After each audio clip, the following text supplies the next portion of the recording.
Welcome everybody. Glad to see such a big turnout for the meeting. We're certainly hopeful that we would have a lot of folks here to hear about the project that we're considering and to get your feedback. You're gonna, as we go through the presentation, you're gonna hear a lot about the work that's been done over the past few years, a fair amount of analysis and some initial thoughts about design, but I do want to stress that we're very early on in the course of this project, very preliminary conceptual design, and so this is the point in time. There are going to be other points in time along the way if we do continue along this path for residents to give their input, but this is the first part of that process. And so with that, I'm just going to run through the agenda real quick. Introductions. I'm Peter Lombardi. I'm the town administrator. We have some other folks here with us tonight who may be jumping in on the presentation. Norm Brown from Bayside Engineering. Bruno Campia from Bayside Engineering. They actually were the design team that was involved in the one existing traffic signal that we have in town out at 97 at the Richdales. So they were involved start to finish on that design. Bruno, I think, was the lead on that. Yes, and so they're a familiar face to us, did an excellent job with that project and have great connections with MassDOT, which is obviously important for this project, given the fact that 1A is a state road.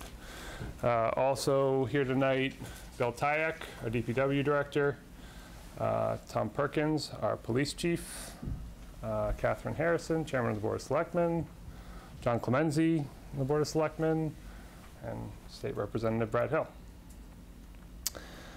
We're going to go through these relatively quickly. We're going to talk about project limits, the history of the project, how we got to this point today, the overall objectives of the project.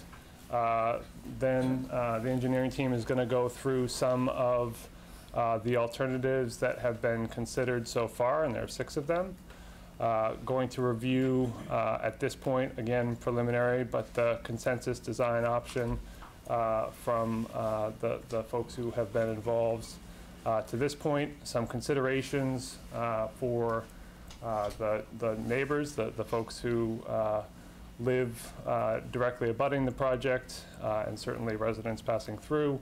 A kind of high-level run-through of how the project would be funded, and then how long all of those steps along the way will take.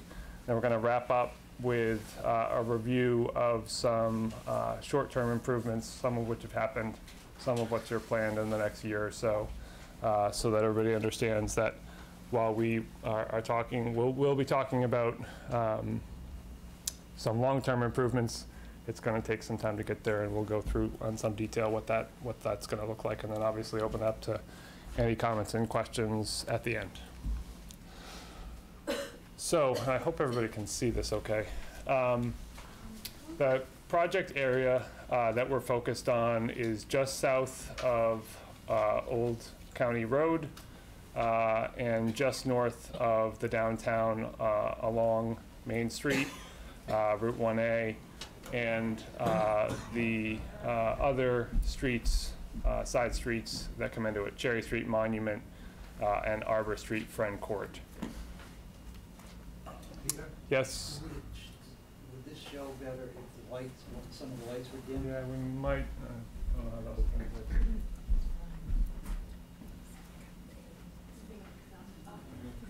Is that better? Thank you. Okay. So I know on the handout, a fair amount of the history was covered because we wanted to give everybody kind of a lay of the land of what's been done to date. So I'm not going to spend too much time on it, but I will say that a little over 2 years ago, we reached out to the District 4 office, which is the district that encompasses Wenham and a lot of other areas on the North Shore, asking to reinitiate a project that had been talked about a decade ago that was specifically focused on potentially installing a traffic light at Cherry Street. And it was one of, I've been here working for the town for a little over 3 years. The traffic safety along Route 1 in our downtown was a priority issue that a lot of folks were talking about early on, and that certainly hasn't changed over the past several years. So we reached out to MassDOT. A few months later, they did traffic counts along the entire corridor at each of the intersections, and the result of that data collection was that all 3 locations met what's called a warrant volume for that would then justify the installation of traffic signals. That being said, that was really just the first step in the process. The feedback we got from MassDOT was that if we wanted to do any long-term improvement to the corridor, that we'd need more analysis done and some at least initial review of some design alternatives. So we reached out to our regional planning agency, and then we're connected with the regional transportation planning agency. Senator Bruce Tarr joining us. Thank you, Senator. And just trying to navigate how, because it's a state highway, how to partner with MassDOT and their representatives to move forward on a more comprehensive study. So we ended up applying for technical assistance through the Central Transportation Planning staff, which was the planning arm of the Regional Transportation Agency. And we were one of 2 projects that were selected, and that's out of 101 communities in our in the MPO region. So we were glad to have gotten that support. And really what that was about $30,000 of staff time to do the analysis that's in the report that is posted online and available to the public, and to look specifically at the corridor. So we had an initial meeting with them in, I believe, late fall of about a year ago. They went through their analyses over the next several months. They met with us a few times along the way as a kind of check-in when they had some draft materials available. And then at the end of that, they completed their study just earlier this fall. And coming out of the completion of that study, we then worked with Bayside Engineering, went in and had a meeting with MassDOT to understand from them really what the next steps would be.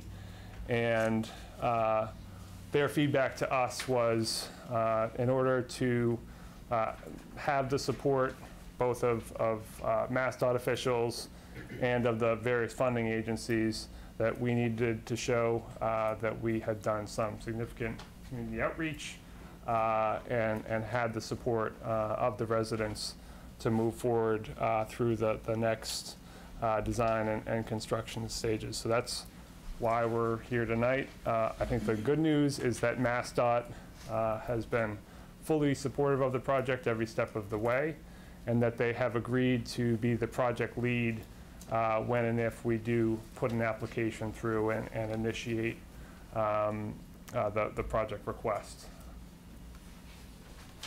So overarching objectives of the project, and I think it's important to say, I'm sure a lot of you know anecdotally, there's a lot more volume on 1A than there was just a couple of years ago, and there are a lot of accidents. The data from the report showed that we had over 90 motor vehicle accidents along that corridor, so from Cherry to Arbor Street from 2011 to 2017. So what that equates to is an average of 4 or 5 significant motor vehicle accidents at each of the intersections each year. And it's pretty evenly spread out across the 3 intersections when you look at the data. At the same time, the queuing on the side streets, especially during the peak hours, Cherry Street, Monument, Arbor, has increased significantly over the same period of time. And then anecdotally, we've seen an increase in the number of complaints about pedestrian safety issues, crossing crosswalks, and the like over the past several years. So with that in mind, the project objectives are primarily to make it safer for vehicular traffic, especially during the peak hours, and talking about relieving some of the delays trying to get on and off the side streets on 1A, and obviously to reduce accidents. This will be, if you look at the preliminary designs, there'll be major upgrades to the sidewalks, handicap ramps, and so forth to improve access and safety for pedestrians. There'll also be dedicated lanes for bicyclists along the corridor to improve their safety as well. And then obviously with police and fire station right down in the middle of downtown, and the apron for the fire station leading out to Friend Court and Arbor Street, also looking to increase the safety of those emergency vehicles coming and going. With that, I think I'm going to invite Bruno up to go through the alternatives. Sure. Go.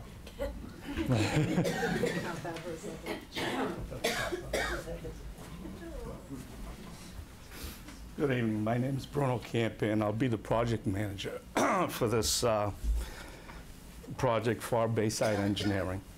And as was mentioned, I was also the designer of the traffic signal installation at 97 and Cherry Street. I'm going to discuss the alternatives in the report done by CTPS, which came up with these alternatives. CTPS actually looked at all of the existing conditions, the land use around the area, the alignment of Route 1A, as well as the intersections. And they evaluated a number of different things, including accident. They researched the accident, as was pointed out. And all of this was to come to the optimum improvements.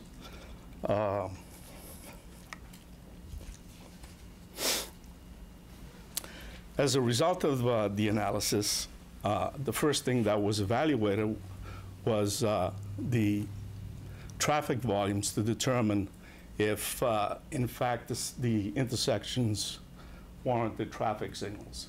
And as been stated, it did. All 3 locations. However, just because the criteria are met doesn't necessarily mean you have to put in a traffic signal. What needs to happen is that a detailed engineering study needs to be done, evaluating what the best optimum operations are before a traffic signal is actually installed. As a result of that evaluation, the CTPS study presented these several alternatives as to where the signals would be installed. The first alternative was to signalize Arbor Street intersection. Cherry Street, Monument Street would be updated as to the alignment and the cross-section, but would remain on the stop sign control. That was alternative 1. Alternative 2 would be to signalize Cherry Street intersection. And again, Monument Street and Arbor Street would be updated with the alignment, but again, would be under stop sign control. Alternative 3 was to signalize and coordinate Arbor Street and Monument Street. This will improve safety operations at a large portion of the traffic within the study area. Cherry Street would be updated, again with the alignment, but would remain under stop sign control. Alternative 4A/4B is to signalize and coordinate Arbor Street and Cherry Street. Monument Street would be updated with the design, but would be under stop sign control. Alternative 4B is just a variation of alternative 4A, in which the left turns from Monument Street would be prohibited. Alternative 5 is to signalize and coordinate all 3 intersections. So, alternative 6, why is everybody laughing? Alternative 6. Don't worry, it's not happening. You can see it up there. Alternative 6 would be roundabouts. It's, you know, they have their use at the proper location, but this is not one of the locations, but they look at it and it was evaluated anyway. I think one of the important things about alternative 6 is that it's maybe not a functional, but a practical requirement that MassDOT does an analysis to see for each of these projects now to look at the roundabout as an option. So we wanted to check that box off early so we wouldn't have to have that discussion going forward. So the 6 alternatives were evaluated, and they were evaluated versus the objectives, which is the leftmost column there, reduce traffic congestion, maintain a desirable traffic movement, improve the town's emergency responses, improve traffic operation, and so on and so forth. And as you can see, each of the columns evaluates each of the alternatives. And if you look at alternative 4A, 4B, which is the preferred alternative, both Mass DOT as well as the town officials, they rate as the best. So hence the reason that it was selected.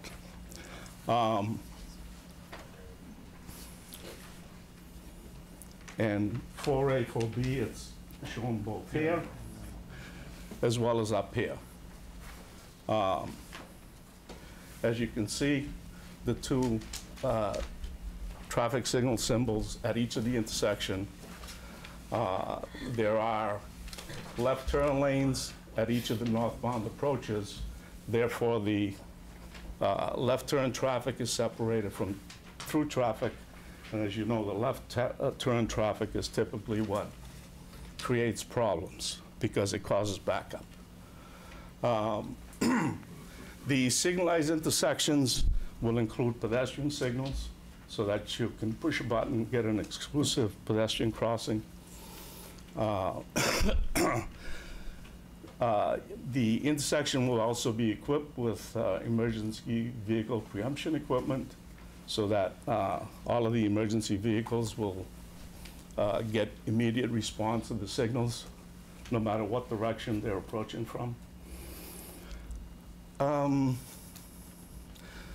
The other big thing with the design would be that you'll have 5-foot shoulders, which are the standard width if you want to have a bicycle lane. So that will operate both as a shoulder and a bicycle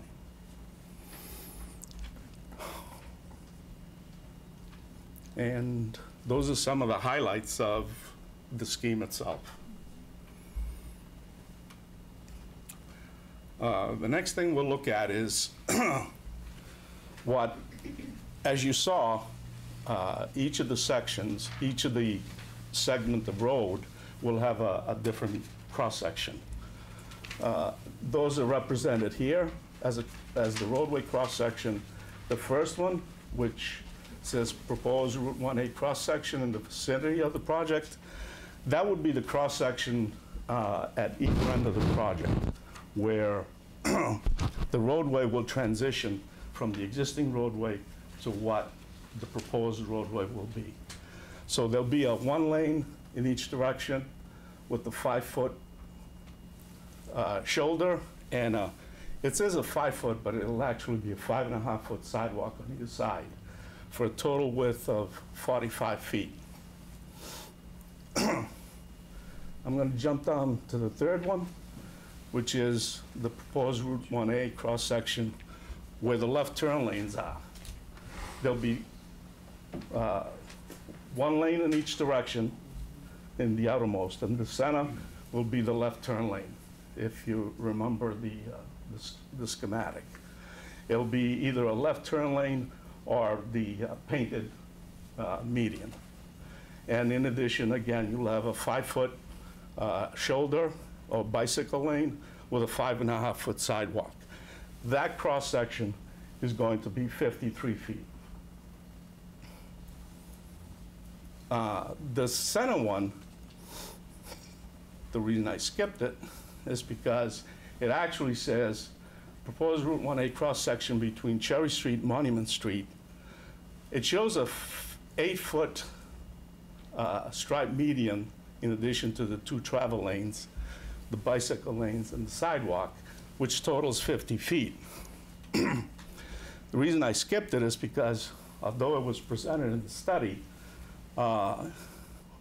when you actually get into the design of it, it may or may not be feasible to actually design it that way. And the reason I say that, can we go back to the, reason I say that is because it's talking about this segment here. However, you see a left turn lane here, as well as here and at all of the ends. So you can't physically do a good alignment design with an 8-foot stripe median and have an 11-foot left turn lane. So what I'm saying is the alignment may or may not work. So that 50-foot section may actually have to be 53 or 54 feet, similar to the other cross-section. The one thing to keep in mind is through the whole project area, the right-of-way is 50 feet, plus or minus 50 feet, as best as we can determine right now. So what does that mean? That means that in some areas, there may be some type of right-of-way acquisition. Whether it's a permanent or whether it's a temporary will depend on where we need it and what the use will be. If it has to be used for the roadway or the sidewalk, then it will most likely be a permanent type taking. If it is for a construction just to blend in, and by blend in, I mean to make sure that the grading works out. For example, if we change the grading of the roadway, and we have to come into your driveway just to make sure that everything works out, but then we come in, do the work, get out, and that's it. So those are the temporary construction easements. Then there are permanent utility easements. Yes? Just a quick question. So what you're saying is the current road and sidewalk width is not adequate to do the project? In some areas at this time, it does not appear that way. That's correct. But again, John, the work that CTPS did, which was great, is very preliminary. There's been no survey work done along with that. So that would all be part of the next steps to determine the exact width of the right-of-way and move forward along that. Because I'm sure that's what some property owners are going to be concerned with. Right. Yeah, there's been, and even the right-of-way research that we typically do, we haven't done any really of that. We actually just went on the Mass DOT website. We got one which appeared to indicate what what's out there, but we're not sure of that. Okay, thank you. Have you considered that this entire project lies within the historic district? That will be part of the consideration in whatever we do. And there's a whole process that we need to go through in order to follow all the right steps. It would be considerable. We just put a project out in construction in Lowell on Route 38 and right along Kittredge Park, and that's also a historic area, so we realize that. Bruno, do you want to touch on Old County Road? Old County Road, they're proposing that I believe that the one-way system is to be changed. Yeah, it would be, I think, back to the way it used That's to the be. way it was some Correct. 30, it was changed about 30 years ago. But And- it would mean that, you know, in order for it to work with the signal, the direction would be reversed. We'd be looking at all of that again. As I said to Peter earlier, although CTPS has done this study, we are going to be required to do sort of repeat that and look at it and actually do it in more detail. So I'm going to have to get all of the traffic volumes, look at all those again, do the same evaluation that they did, CTPS did, because it's part of our preliminary design. Mass DOT has not seen what CTPS has done. They're going to want to see what we're going to do. So some things might change, but for the most part, I would say that they'll remain the same. Could you just explain what is going down the middle of 1A, the yellow lines? Is that just paint? Yes. That's all? Yes. It's not concrete, it's That's not correct. brick or anything? That's It's just correct. paint? Okay. Again, the alignment has to work out. And without trying to get too complicated, the reason I say that, I'm not sure what the cross-section is because right along here, you see there's a lane approaching, a lane exiting, and a lane coming down. Now over here, there's two lanes. So this edge and this edge line up. Now what the study is saying is this is only 8 feet wide, but this is 11 feet wide. So now you have that offset. And if you're traveling, you know you have to go straight. So you can't be lined up against an oncoming car. So Doesn't work well. That's why he's the engineer.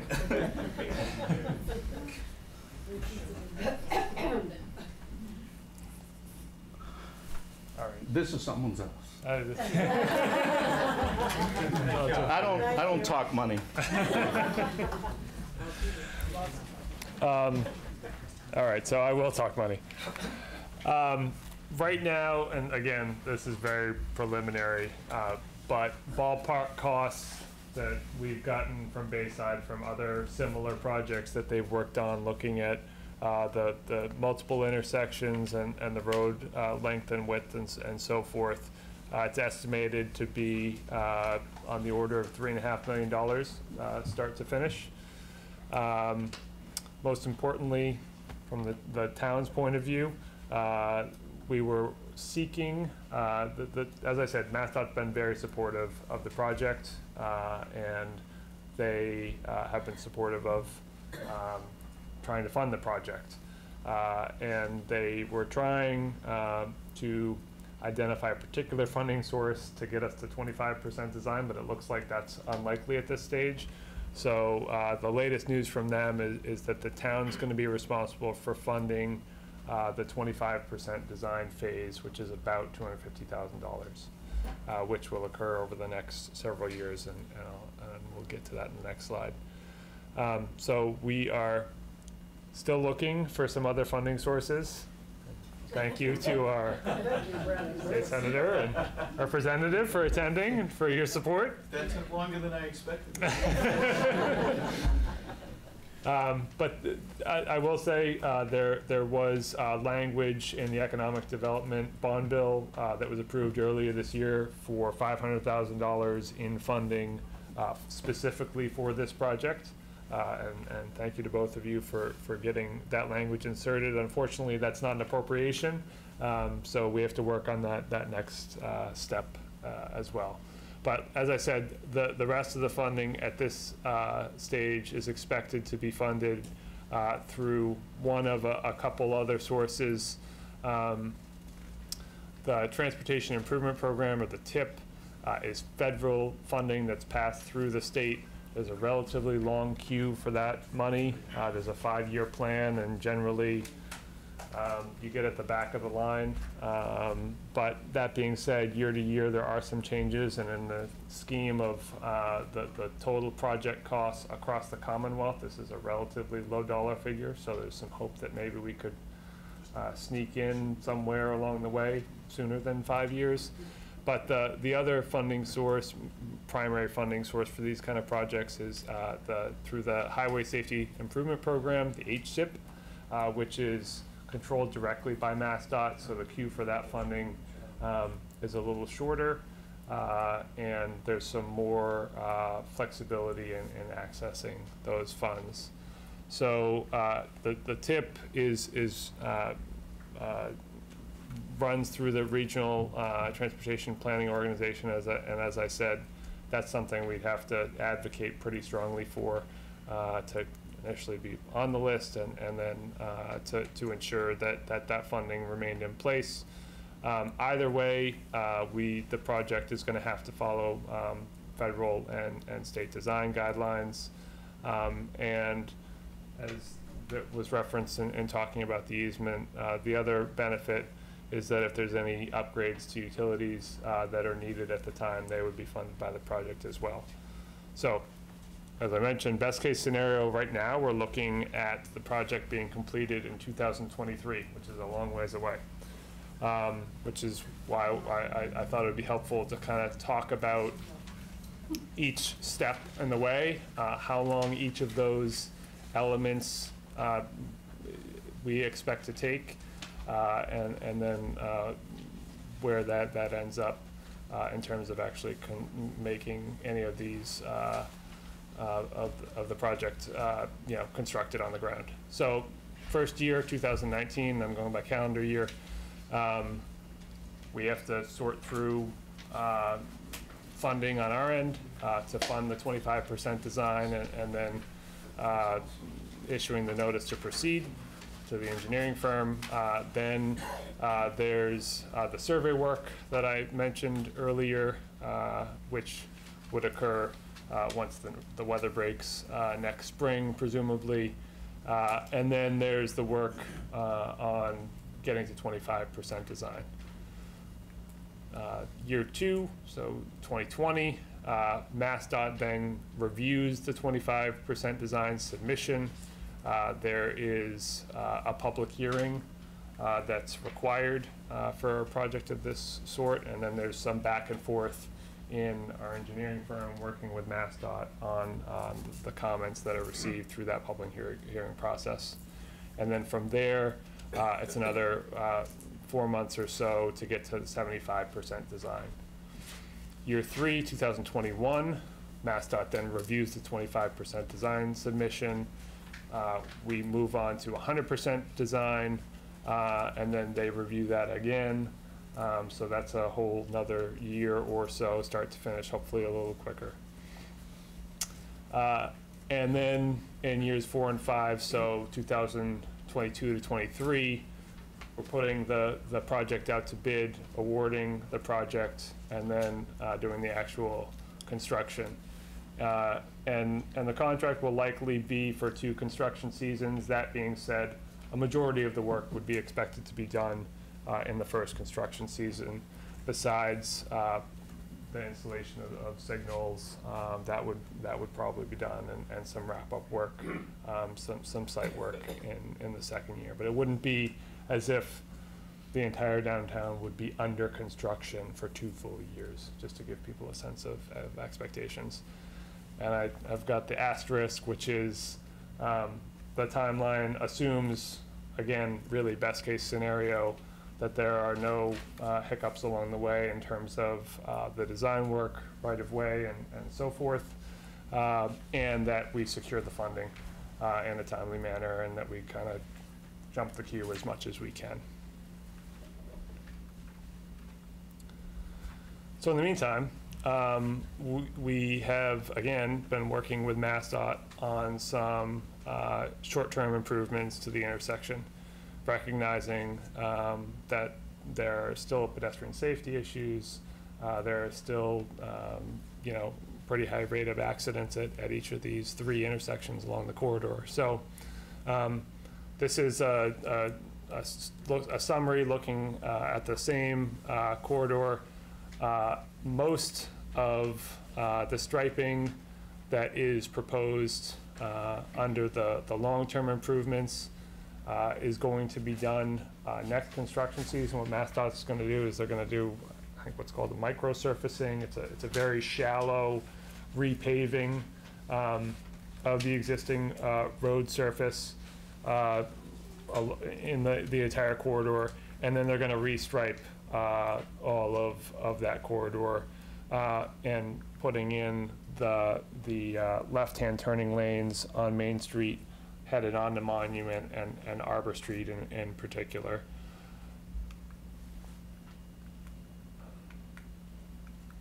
Okay.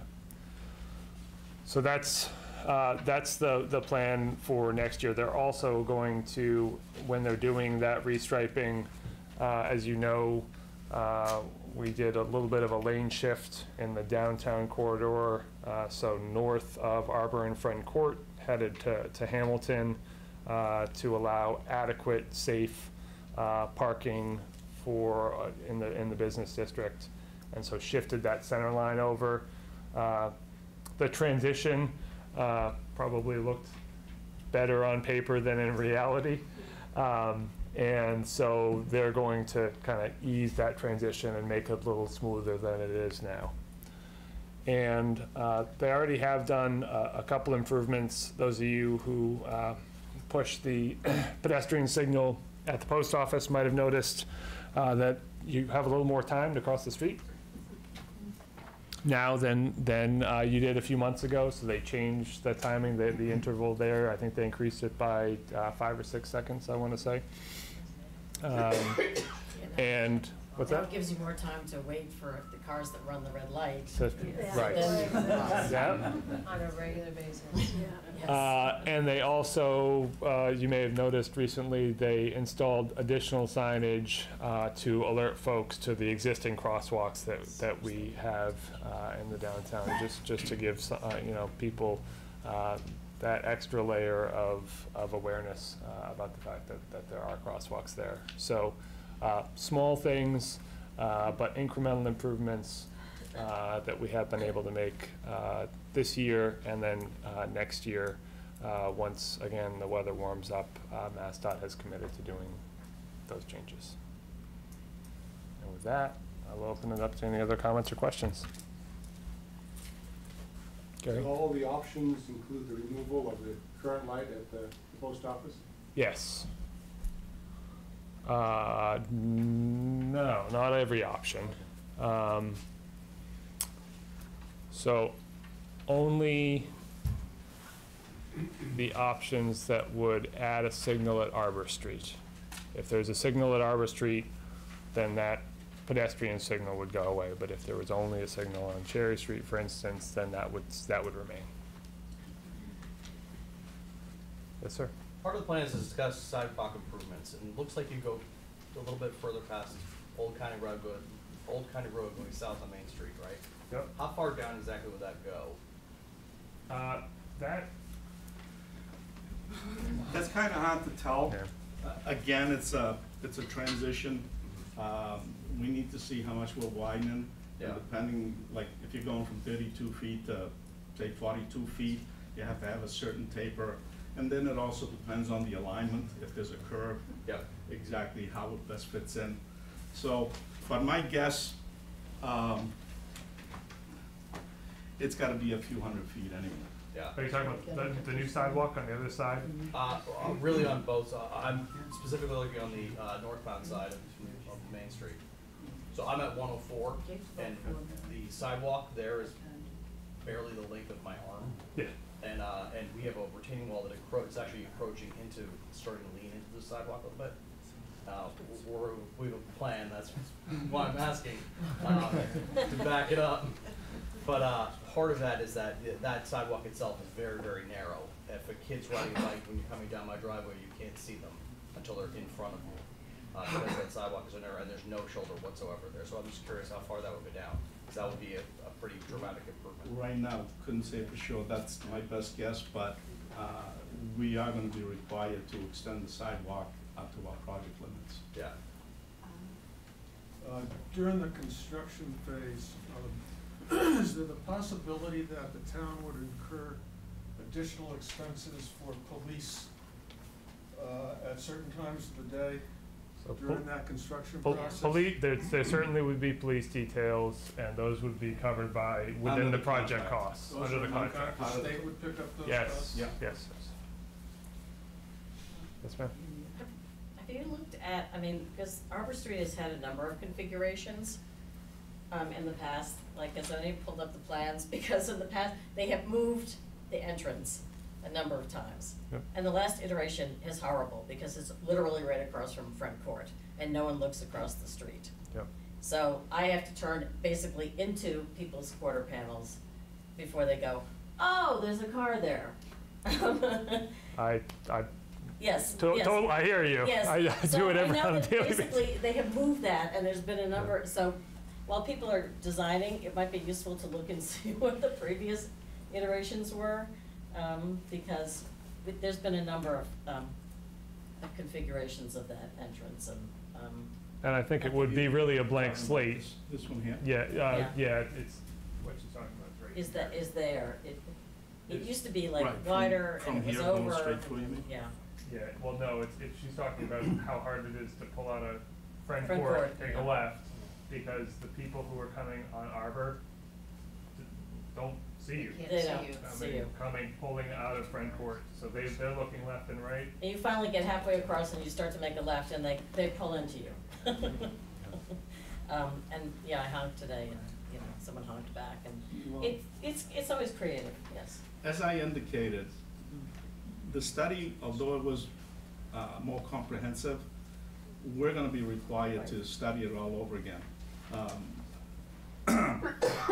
You know, there could be different traffic Right, signal just- operation where you might have, you know, one approach Right. going, the other one stopped, left turn going, Right, so because on the and so easiest way to forth. do it is to go behind Separating the post movements. office and go, like, cut out ahead of And I will say, and this is something I've talked to Bruno about, you know, there's obvious concern, right? Like, this is trying to address a peak, generally, a peak commuting time issue, where, you know, this time of day, obviously the traffic pattern changes.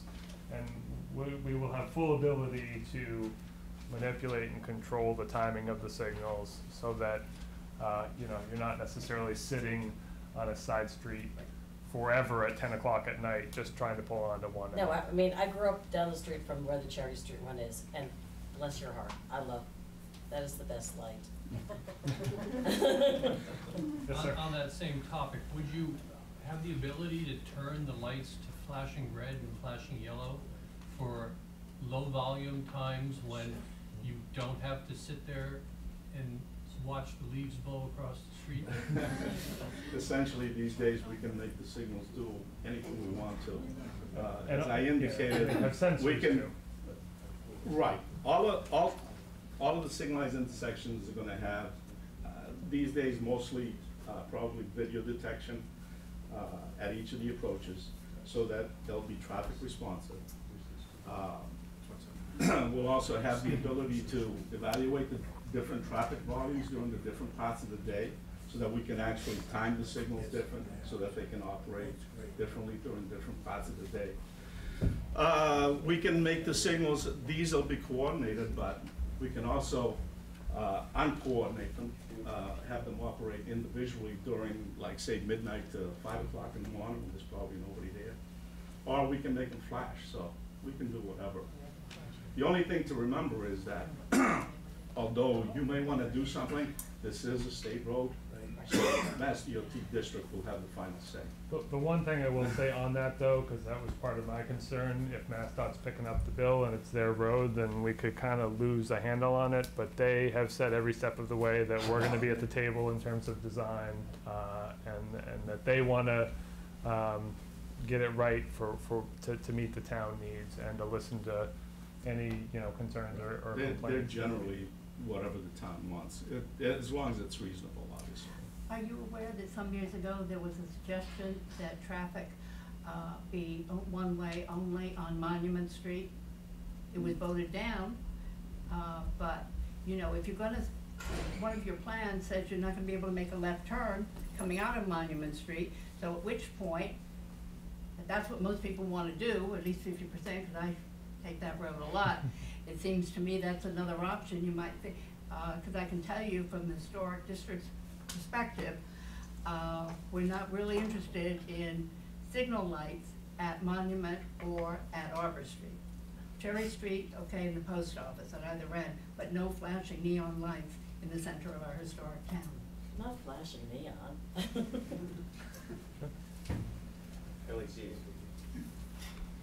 This is more of a general comment. So I live on Friend Court. Yep. Our frequency of use is probably more than anybody, right? We only have one way to get out, right? Yep. Versus everyone else can turn around and go a different way, Yep. which that's inconvenient. Yeah. Is there a way for Friend Court and the other neighborhoods to be part of this discussion, right?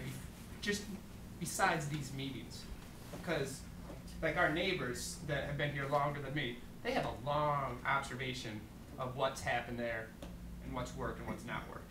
So is there a way to incorporate, and not just Friend Court, but I am definitely thinking Friend Court, our observations and concerns with any realignment of anything? Yeah, so we've been talking about this fairly regularly, Board of Selectmen's meetings over the past 2 years. I would think going forward, I normally provide an update on any number of items, projects that are ongoing that might not necessarily be on the Selectmen's agenda, and I would continue to be updating the board throughout. And when and if it's on an agenda or in one of my updates, I'd be happy to send an email out to folks who sign up for a listserv just to give project updates. We do have a landing page on the website that has this presentation, the report from CTPS, and actually the full presentation from CTPS. And if you want to spend some time, it's pretty interesting. They actually did simulations on each of the different scenarios that they went through. But yeah, we certainly could, would be willing to reach out to the residents along the way to keep you updated and in the loop. And I think that'd be great. It's a relatively small number of people, but it's going to be a small number of people that are impacted probably the most. So that'd be great if you could set something up like that. Okay. Okay. There's also a comment sheet over there, which is typical of Mass DOT, both public hearings as well as public meetings, Okay. where they can write whatever comment you had, if you didn't make it here, or if you want to put it in writing. This is a comment sheet that's two-sided, and you send it to Peter. And I'd suggest, if you haven't already, put your email on the sign-in sheet, and anybody who has their email address will just plan on, when we do get to another point in the process where we, want to get an update or need some feedback, then we would reach out to those folks. Did you? Yes, I do. Okay, I'm Edna Mullen, and over 25 years at the Naples, one of the originals. And so far, I'm feeling a little left out. So I would like to give some of the statistics of the Naples population. Since the Old Country Road is located on 1A, and it wraps around with one entrance and one exit onto 1A. There are no other openings on that property that could be used as a temporary or emergency openings. We're captive there. We have to use 1A to get in or to get out. The traffic volume at the Naples There are 55 residential units individually owned at the Naples. 76 residents currently live at the Naples. There are 53 automobiles registered here. There's a limit of 2 to 1 unit. Visitors are frequent every day and necessary to accommodate them. They must come in and out on Route 1A. We have emergency vehicles, staff, personal visitors, family and friends, health aides, Wenham van and other transporters, trash and recycling trucks, landscapers, maintenance contractor trucks. On our own road, we have a 10 mile per hour, and that's maintained throughout the property with numerous signs. There is a limit number of visitor parking spaces. Now, it's safe to say that most of the use of A1 by Naples residents and their visitors is during the daytime hours, with commuting hours avoided whenever possible. Nighttime exits and entrances are minimal. Currently, and this has been discussed, our entrance is the north opening and our exit is the south opening, which is contrary to how it shows on your dedication, which you have mentioned. We can change that if we got a light in front of it, we can change that. We've done it before. The walkers, many of the Naples residents are ardent walkers, and most do so within the Naples property, as many feel unsafe attempting to cross over 1A. Cars speed too fast, and the painted walkway is just ignored. The Naples exit and entrance to A1 bring on constant complaints. At our exit, we're unable to safely enter 1A and travel south with cars coming from 3 directions, south, north, and Cedar Street. And at our entrance, we're sometimes unable to enter when coming from the north, as cars traveling north never provide a break. If one does stop and signals permission, the car in back of him will just go around, come up on the bike path, and we still can't enter our property. Required remedies: a traffic light with a pedestrian button to provide safe crossing for our many walkers. And 2, a traffic light with a yield arrow to provide a designated opportunity for cars to exit from the Naples and safely enter the travel lines. Now, the residents of the Naples as a whole welcome the intent of this project and will work with you in any way we can to make it a success for the town of Wenham. There are high expectations that the end result will bring a huge benefit to the safety of residents of the Naples as they walk and drive around town. Now, there are other Naples residents here, and they may want to add their own suggestions based upon their own experience. And this has been approved and signed by our president, Judge Cantwell. That's great. It's really helpful feedback. I appreciate it. Watching this whole thing, and I kept saying, how coming and going, we're isolated up there. We have to depend upon that road to serve us well, and it is not doing it. And I don't see the emphasis on Old Country Road, and it should be. And that's certainly one of the reasons why we're looking at making these improvements. We have a large group of senior residents up there, and I might remind you that we're the largest taxpayer in town. So we deserve your consideration. Absolutely. Not just for that reason. No pressure.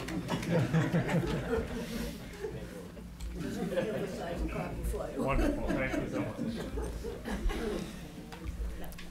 Any other comments? Well, just to build on our point though, the pedestrian walkway is key. Yep. I've got 2 kids and they both go to Bucher or went to Bucher, and you can't cross 1A. The crosswalks are completely ignored. There's another one that's put up by Perkins, excuse me, yeah. That was, and I've seen it routinely ignored, by several drivers. If there was, some local support, that would be fantastic, because it is significantly ignored. I mean, I've seen people drive by buses, I've seen people blow through pedestrian or, crosswalks with kids in the crosswalk.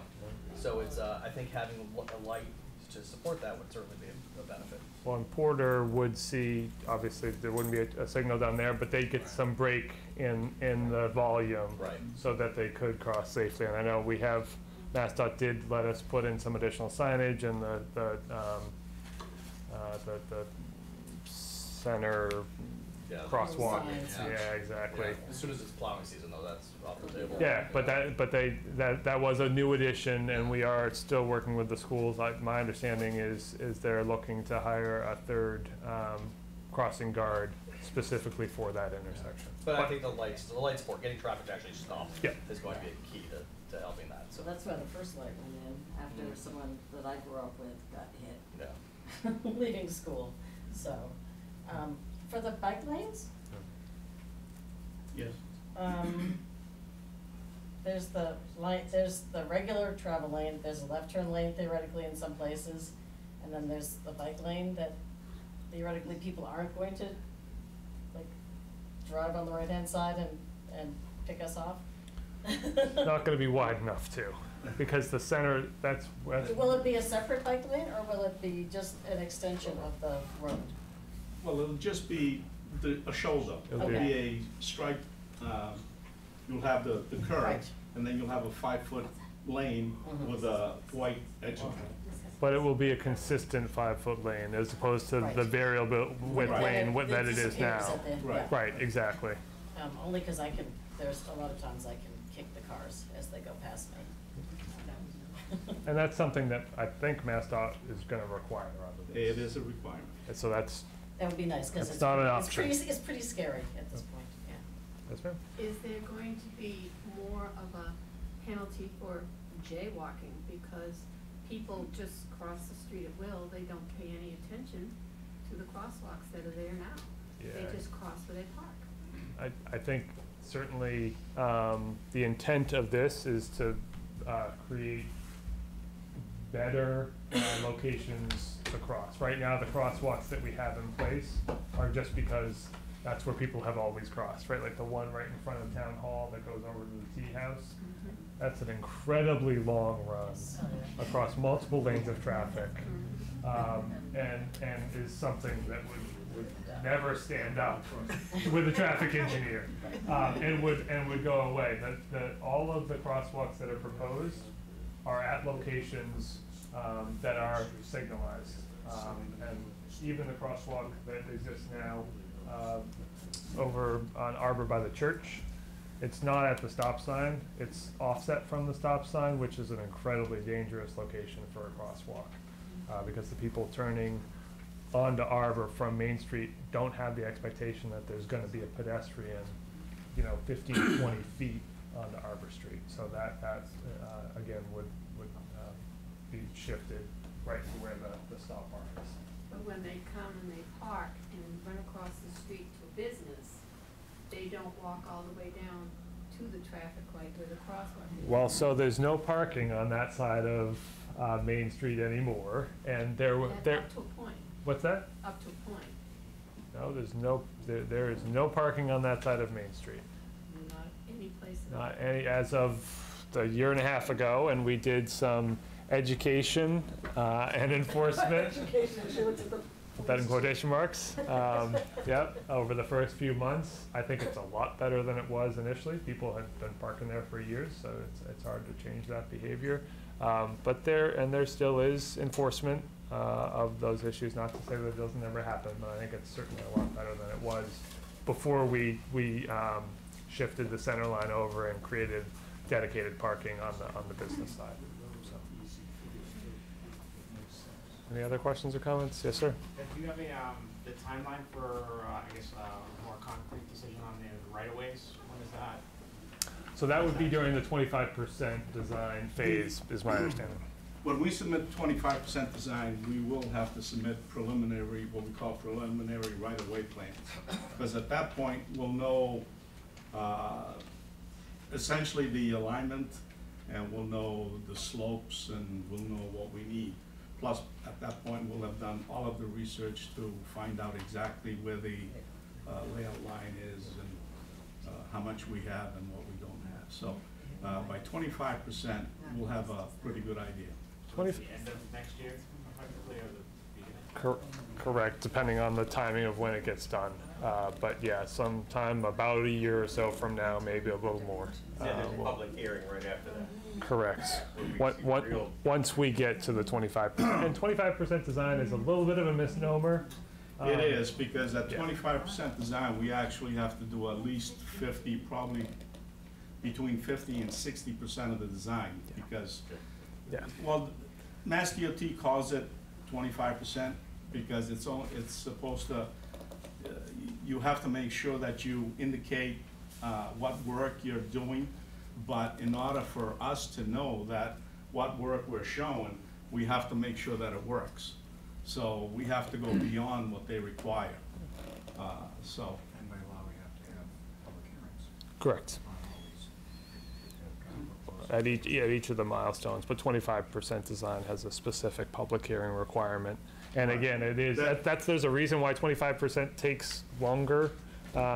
It's because it's actually more than 25% design in reality. Besides submitting the 25, the public hearing actually doesn't take place until Mass DOT has reviewed the 25%. We get Mass DOT comments, and then we have to resolve and make sure that we can address those comments. And then we have to get back to Mass DOT, and once we resolve them with Mass DOT, then it takes place. So it could end up being a good 6 months or more, depending on how quickly Mass DOT reviews the 25% design. In alternate 4B on Monument Street, can you, the idea of not allowing a left-hand turn out of Monument Street onto 1A, can you, one, explain the value of that, how that works in the idea, and two, maybe more importantly, how would you enforce that? Good luck. I think Bruno would be out there, of course. Reserve officer. Well, one, the idea behind it, I didn't work on the study. We are the engineering that hope to complete the design, and I have not seen the complete traffic data or analyses yet. As I told Peter and as I mentioned earlier, we're going to have to look at all of that, but my assumption is that the left turn was taken out because it's probably a fairly heavy left turn, creates a lot of conflicts, and it was to make things easier. I think if I could step in, because we were involved in that discussion, I think part of the idea is if you install a signal at Cherry Street, the concern was that right now you kind of pick your poison, you either go Cherry or Monument, and if you know that there's a signal at Cherry, you might go to Monument to try to jump the line. And so if the traffic shifted heavily over from Cherry to Monument, then we might consider prohibiting left-hand turns off of Monument. But that was something that was something that we could respond with if that turned out to be an issue, more than an initial design. How do you prohibit it? A sign? Yeah, it would be enforcement. There would, it would be. It wouldn't work.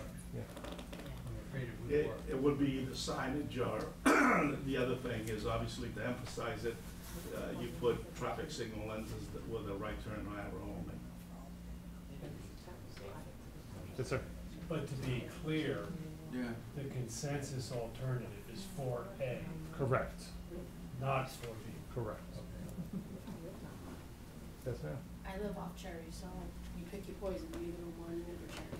Yep. You cannot get out of Monument unless you're in on the double line before you go left. Yeah, so the other part of the redesign that we should have touched on is that the stop bar on Monument is going to be pulled back.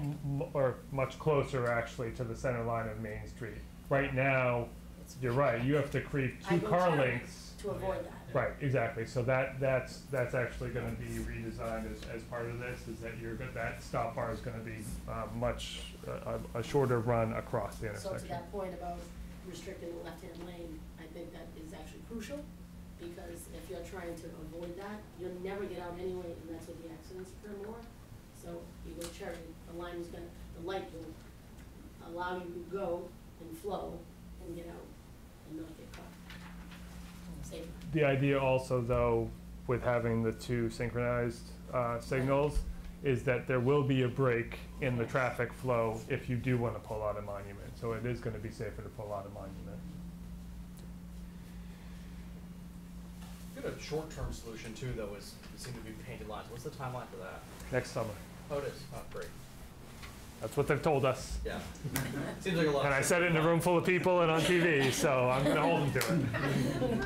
So even the temporary of the new lines, does that help bring up the stop lines for Monument, Friend Court? Like, people drive northbound on 1A into the fire parking lot and around and cut people off trying to exit from the museum, town hall. Like, if the stop line was brought and the crosswalk was moved over, I know that's inhibiting in front of the fire department, so I'm not sure how that works, because that's the safety. But anyway, that whole intersection there, just people going northbound, super dangerous. Like, They've been just because they literally don't stay in any lanes. They're like driving up because of the fire department is like, what do you call it, the apron? Yeah, the apron. Right, that goes in front. Yeah. Like, that's a hot mess over there.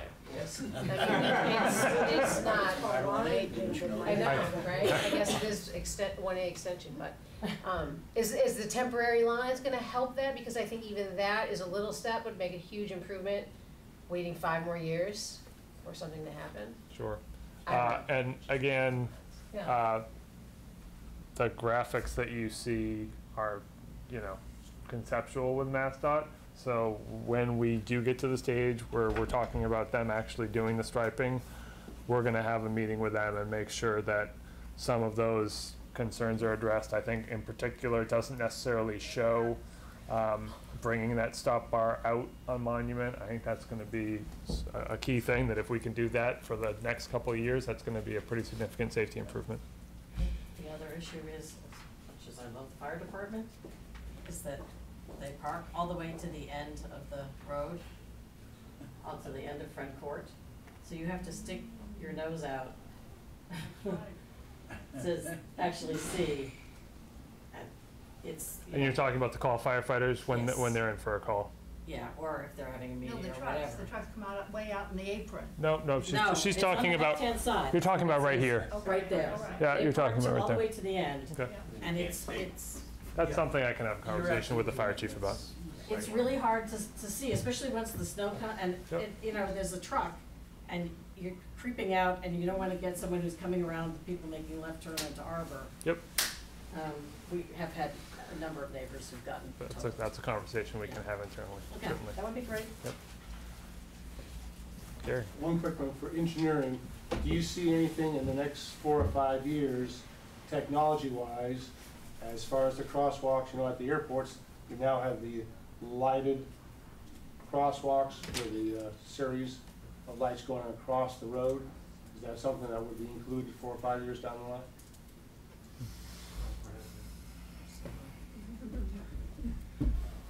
I guess it's possible. This is Mass DOT Roadway. And they're looking at those type of innovations, I guess, all the time. Including different colored pavement and the crosswalks and things like that. So I guess it's possible, but I don't believe that any of that is really on their approved list right now. Yeah, I think an example of something that MassDOT's doing now that they didn't just a year or two ago on some of these kind of projects is for the thermoplastic striping, which is significant and it's supposed to be more durable. They actually inlay the thermoplastic now. They do a slight recess before they paint, so that the thermoplastic holds up with the plows and everything else in the winter. So that something like that might happen, but it's hard to say between from now to when we finish the design what their standards are going to be. Jeremy? Jeremy Coffey. I live down off of Cherry Street. I'm on the zoning board, so I come here a lot, and I coach at the high school, so I go to the high school quite a bit. So I think I'm a veteran of those intersections, and I'm probably as good as most at traversing them, but it is hair-raising out there. That you've only had 90 accidents in the test period is dumb luck. It's some of the stuff you see out there, it raises the hair on the back of your neck. I'm thankful for Senator Tarr and Representative Hill being here. It's an important project. I hope you guys are able to push it forward, and I hope that Senator Tarr and Representative Hill stay involved as far as, if there's a way to fund the first 25% that we haven't found yet, or just pushing it over the top with DOT. We need your help. We'd love for you guys to stay involved. So thanks for being here. You're welcome. Great. I have a quick question, and it's more something that we've experienced in other communities. And I think the question came up twice, but I'm not sure we got an exact answer to it.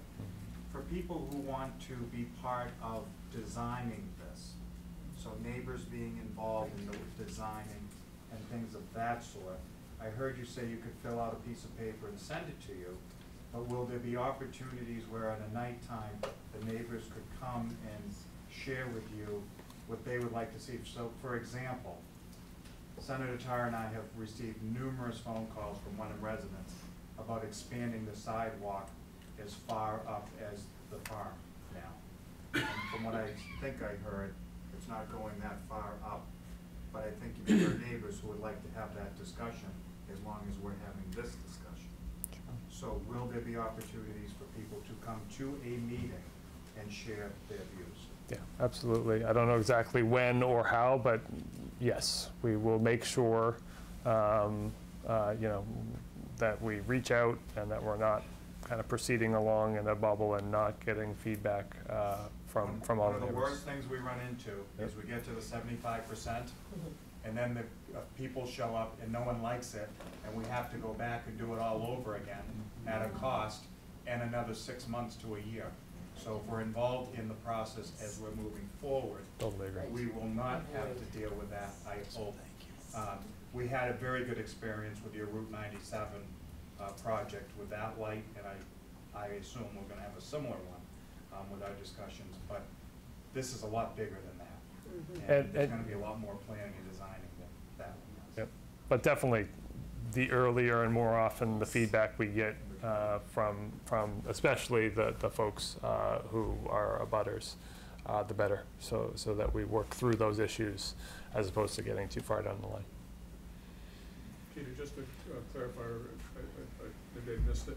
What fiscal year will the 250,000 town share be? So it's going to be spread out over at least 2 and possibly 3 fiscal years. We do have Chapter 90 funds. The town receives just over $150,000 a year from the state based on a formula in Chapter 90 funding.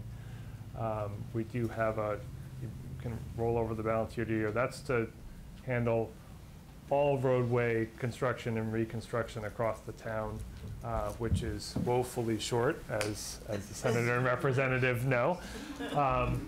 But it is something, and so we do have some funds that we could use to hopefully get going sooner than later on that. But it would be over FY 19-20 and maybe into 21, but probably FY 19 and 20 at least. So that would be about, with the Chapter 90 funds, about $80,000 a year. Is that? I'm just making that number up. Yeah, so Chapter 90 funds are actually not released on the same fiscal year calendar. Those are normally released in the springtime, March-ish, plus or minus, excuse me. And we do have a remaining balance from the previous year, I think just under $100,000. But then what that means, if we use those funds, is there's no money to do any other road work across the town unless it comes on the tax rate, which obviously has its own challenges. And we do have several, obviously projects that are in the queue that we had planned over the next couple of years that would then have to be put on hold if we just used our Chapter 90 funds. So we'll have to do some planning for 19 and 20 in terms of the budget, to put those dollars in there. We're talking about it on Saturday morning. My question is about sidewalks. Does the DOT require sidewalks on both sides of the streets that are involved with this? Because I noticed your plan for 4A, I guess that's the preferred one, shows new sidewalks on the south side of Monument and Cherry, Yes, I believe. where they don't exist today. That's correct. I believe it's required on both sides, isn't it? Okay. And there's also a new sidewalk right across the street here by the Civil War Monument that would be added. In front of the Civil War Monument. Right. Correct. You get a new, So there would be sidewalk enhancements to existing to meet the minimum required widths, and there would be new sidewalks installed in a couple different locations. Not sure quite how far they're going to go down, but that would be part of the planning project. that's what I saw in that 4A over there. Any other questions, comments? And they show sidewalks going on. Okay, great. Well, thanks everybody for coming. Here's my contact information. As I said, we do have a standalone page on the website that has a fair amount of information. If you haven't already signed up, please make sure you get your name down here. If you want to be involved in any emails that go out, put your email down, and we will be back in touch in the next several months. Thank you, Peter.